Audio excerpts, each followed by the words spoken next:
அந்தியூர் குருநாத சுவாமி கோயில் vlog தான் இது. ஃப்ரைடே ஈவினிங் வந்து அந்தியூர் ரீச் பண்ணும்போதே பயங்கர டிராஃபிக் ஆகிடுச்சு. அதுக்கப்புறமேட்டு கோயில்கிட்ட அலோடு இல்லைன்ட்டாங்க.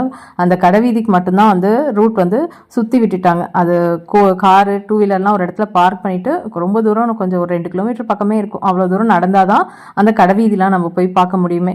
ஸோ வந்து ஈவினிங் பயங்கர கூட்டமாக இருந்துச்சு. அவங்க ஸ்டூடெண்ட் அந்தியூரில் இருக்கிறாப்படி. ஸோ அதனால் அவருக்கு முன்னா நாளே ஃபோன் பண்ணி கேட்டோம். அவர் வந்துட்டு நீங்கள் வர டைம் சொல்லுங்கள் நான் வரேன் அப்படின்னு. அப்படி அவர் மட்டும் வரல அப்படின்னா நாங்கள் எப்படி போய் எந்த பக்கம் என்ன சுற்றணுங்கிறதே தெரிஞ்சிருக்காது. கண்டிப்பாக லேட் ஆகிருக்கும். ஃபுல்லாக பார்த்துருக்க முடியாது. ஏன்னா டைமிங் கம்மியாக தான் இருந்துச்சு.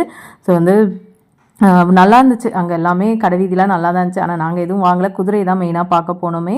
ஸோ இந்த குதிரைகிட்ட தான் ஜெயிஸ்தா நல்லா தொட்டு பார்த்து அதுக்கெலாம் ஃபோட்டோ எடுத்துகிட்டு அதோட காது பாருங்கள் எவ்வளோ சூப்பராக திருப்புது அப்படின்னு சொல்லிட்டு பார்க்கவே அழகாக இருந்துச்சு. ஸோ இந்த குட்டி குதிரையும் என்னோடய ஃபேவரட். ஸோ இந்த மாதிரி வந்து லாங் வீடியோ வந்து இதை பற்றி நான் போட்டிருக்கேன். கண்டிப்பாக பார்க்காதவங்க பாருங்கள். லிங்க் கீழே கொடுக்குறேன். ஸோ ஸ்நாக்ஸ் எல்லாம் இந்த ஃப்ரைட் ஐட்டம்லாம் எதுவுமே வாங்கி கொடுக்கல. கொஞ்சம் நடக்கிறதுக்கு தெம்பு வேணும்னு சொல்லிட்டு பொரிக்கடலை அதுக்கப்புறமேட்டு காரப்பொரியும் அந்த வேர்க்கடலை மட்டும் வேக வச்சது வாங்கி கொடுத்துருந்தோம். ஸோ நல்லா வந்து களிமண் அங்கே, அதனால் மழை பெஞ்சதுக்கு சுத்தமாக நடக்க முடியல. மித்தபடி நல்லா இருந்துச்சு. ஸோ நாய்க்குட்டி ஒன்று லாங் வீடியோவில் சொல்லியிருந்திருப்பேன். ஸோ இந்த நாய்க்குட்டி தான் அது இதே சைஸில் தான் இருக்கும்மா, இதுக்கு மேலே வளராதாம்மா.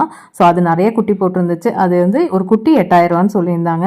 அதே மாதிரி நிறைய வந்து கோழி அதுக்கப்புறமேட்டு ஆடு எல்லாமே இருந்துச்சு. நல்லா இருந்துச்சு. ஒரு டைம் ஃபேமிலியோட ஜாலியாக வந்து என்ஜாய் பண்ணிட்டு வரலாம். ஸோ நீங்களும் ஒரு டைம் அந்தியூர் போயிட்டு வாங்க. இன்னும் 1 வீக் இருக்குது.